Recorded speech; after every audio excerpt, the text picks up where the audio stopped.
Welcome to the Cash Flow Guys podcast. That's right, boys and girls. You know where you are. You know what time it is. This is Tyler Sheff, and I am the host of the Cash Flow Guys podcast. And this week, I'm going to give you a hack on how to earn literally instant returns on capital you got sitting around doing nothing while helping people at the same time. And there's no gimmick here. I got nothing for sale. Hang out with me. It's going to take about 10, 15 minutes. We're going to knock through this little thing, and you will be able to put your money to work tomorrow getting exponential returns. Now, who's this for? This is for you if you've got a couple $1,000s sitting in your checking account doing nothing. If you've got some money, let's say you have an IRA, and maybe you've been diligent out there doing deals and you spent almost all of your money in your IRA, but you didn't, your self-directed IRA I'm talking about, but you didn't spend it all, and you got some money sitting there doing nothing, not earning anything, and that's no fun. Especially when you log into your bank account and you look at that money sitting over in the corner taking a nap. Well, that's no fun. And if you don't have a self-directed IRA, but maybe you got money sitting in your 401k, and maybe the ups and downs and roller coasters has scared the living hell out of you lately watching that on the news, maybe you decide it's time to get a self-directed IRA. Those of you who don't know, a self-directed IRA is a way, a legal way that you can self-direct your retirement plan. If you want to know more about that, you can type in the words self-directed IRA into Google along with your zip code, and it will give you an IRA administrator, a self-directed IRA administrator in your market. I keep my IRA at Advanta IRA. You can go to advantaira.com. We're not sponsoring this episode. That's just a company that I know, I trust, I believe in. They've got a great amount of education on their website that will teach you the benefits of having a self-directed IRA. Talked about taxes last week, right? Well, that's one way to help you reduce your taxes, because the money that you put away for retirement can defer, or you can either defer the taxes that you pay now, or it can help you by giving you the ability to have tax-free gains in your investment portfolio. And what happens a lot of times when folks put money away for retirement and then they turn around and invest that money, if you're not in the stock market, because ironically, stockbrokers are great at making sure they use every nickel. So there's usually no lazy money sitting around, because if they're not out buying stocks with it, they're helping themselves to it, put in the left and the right pockets as they charge you a commission, whether they win or lose. That's right. This isn't a record skip. Stockbrokers charge you whether they win or lose. They charge you a fee for every damn thing that goes on. So let's beat that. Let's get creative. Let's roll up our sleeves. Let's make some money. Let's talk about credit card debt. And you're probably wondering, what does credit card debt have to do with me making money? Well, here's a little ninja secret I've given to some of my students. Primarily, I tell this to my inner circle students. A couple of them are doing it right now with their entire retirement accounts, and it works quite well. And basically, here's how this works. One thing we all know is there are a ton of people, I will go so far as to say the majority of America is in credit card debt. That's not going to change anytime soon, no matter who's in office or who's going to be in office or anything like that. It is an epidemic. It is a plague. It is worse than COVID-19, the black flu, or what anything else you can come up with.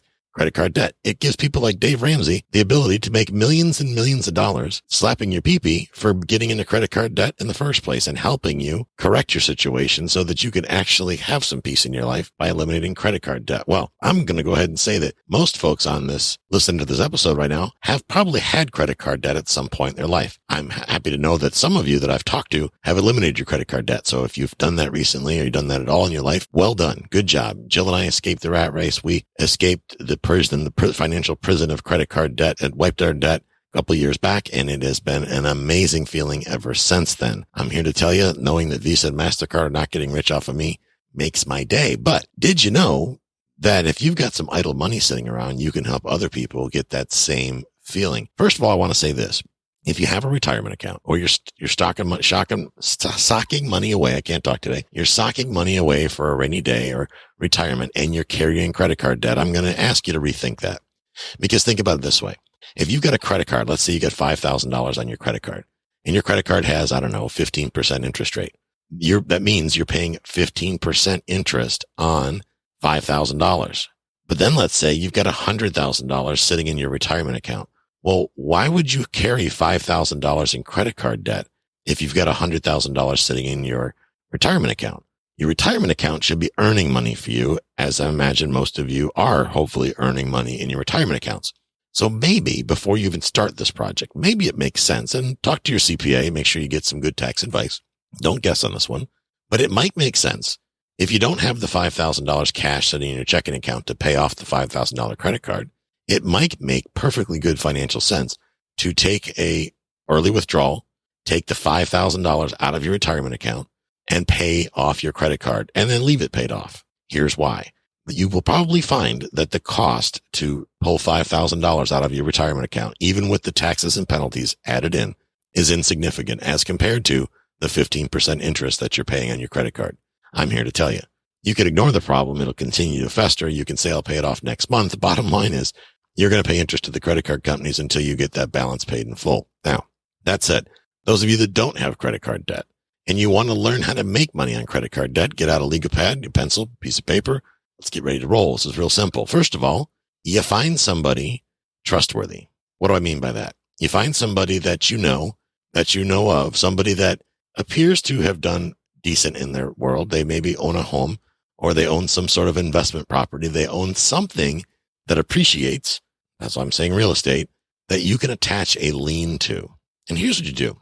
You start talking to folks that you feel are trustworthy and probably have credit card debt about investing generally. Just strike up a conversation with them.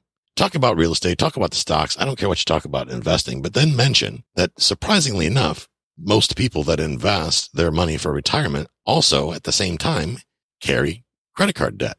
And then mention that you find it interesting that people would carry debt when they're also putting money away for retirement, because the money they put away from retirement could have just eliminated the debt and therefore made their gains far more lucrative. What do I mean by that? Well, let's go back to the $5,000 credit card example. $5,000 at 15% interest. You're getting whacked 15% interest per year. Let's say you have $5,000 sitting in your retirement account. Well, geez, Tyler, I don't want to spend wipe out my retirement savings to eliminate my debt. Really, don't you? Because let me ask you this. If you took that $5,000 out of your retirement account, even if you had to close down your retirement account, you are eliminating the ability for the credit card company to charge you interest, which essentially saves you money. I'm sure that your retirement account, $5,000, is probably not earning as much interest as you are paying in interest on your $5,000 credit card. So what sense does it make to put money in the left hand, thinking that I'm doing a great thing because I'm getting 6-7% return on my investment in a mutual fund when I'm paying 15% interest on basically the same amount of money in the right hand? That's basically, you're lying to yourself. And most Americans are. But here's the cool thing. When you have idle money sitting around, sitting in your IRA, sitting in your checking account, wherever it may be, your savings account, your piggy bank, doesn't matter. There's people around you that are good people that would obviously pay you back, that have real estate, something you can attach a lien to, that you can loan them the money to pay off their credit card. Now, how valuable would that be? What if you walked into a shopping mall right around, I don't know, I'm recording this. It happens to be Thanksgiving Day. It's November 26th. I'm recording this for tomorrow. Tomorrow's Black Friday. Half of the country, probably 75% of the country or more, are out swiping their credit cards, getting into debt. A lot of folks don't know what to do, so they just keep getting into further debt because they don't see any opportunity to ever dig out of debt. Well, I'm here to tell you, if they weren't paying 15, 18%, 20%, 30% interest on their credit cards, they could probably get out of debt. Now, they do need some financial discipline, right? And they think that they're relatively safe because at the end of the day, the credit card companies can't come after their house, can they? Well, short answer is they can. Will they is a whole other story. But if you decided to pay off, if you offered them this, hey, you're having a conversation with them about investing in general. Okay. They then offer up, after you mention that it's interesting that people carry debt yet invest at the same time concurrently. It seems like one cancels out the other. They say, well, that's actually me. I've got, $5,000 in credit card debt, but I have a hard time getting it paid in full. Well, let me ask you, if you buckle down, how long do they think it would take to get it paid off? Could you do it within a year? Yes, no, maybe so. Could you do it within 5 years? Whatever it works out to be. You're asking them this because you're getting a term out of them, right? A payback term. They don't even know that you're offering money up, but you're getting a payback term. Well, if I didn't have to pay exorbitant interest rates, I could probably get it paid off in 2 years. Cool. So let me ask you something. What if I gave you the $5,000 to pay off your credit card and you paid me whatever the payments work out to at, say, 3, 4, 5 years at 7-8% interest? Is that something that would make sense to you? And they say yes. I say, okay, well, here's how that works. Here's the fine print. Here's the catch. Because this is a business transaction, I'm going to handle it as such. So I'm more than happy to help you pay off your credit card and eliminate you having to get fleeced and have to pay all that interest. I also have to protect my investment in you. And what I need to do to make that happen is, number one, I need to have an appraisal done. I'm going to order an appraisal and you're going to be responsible for the cost of that appraisal to verify the value of your home. I'm also going to order a title search and examination. And what that is basically means is that a title company or an attorney, a real estate attorney, is going to do a title search, liens and encumbrances report to find out all the liens that exist against your property. And I do that for two reasons. One, I want to know in case I want to make sure that my lien is absolutely in second or third position. But it's also good information for you to know that maybe somebody stuck a lien in your house you don't know about, because that's actually a thing that happened. So that's a win-win. And that only cost a couple $100. And then we're going to hire my attorney to draft a note in a mortgage or a deed of trust if your state is a deed of trust state. And they're going to prepare all the paperwork. That'll cost total about $1,000. So what it looks like basically is you would borrow $6,000. Okay. You would get $5,000 because that extra $1,000 is to cover costs, right? I will advance the fees. You will agree to pay them back over time. And if your credit card, let's say your credit card interest, Tom, is 18%. Well, I'll cut it in half and I'll do it at 9%, and then you show them the savings. And this is what it's going to save you. Now, keep in mind, for this to work, guys, you got to do the math. You got to add up the $1,000. That's about what it'll cost. $1,000 to close this, $1,000 to get an appraisal, to hire an attorney to draft the note and a mortgage. And if the attorney's starting to whack you like for all kinds of crazy money, kindly remind them that they're probably using software to create the note and a mortgage, that it's boilerplate.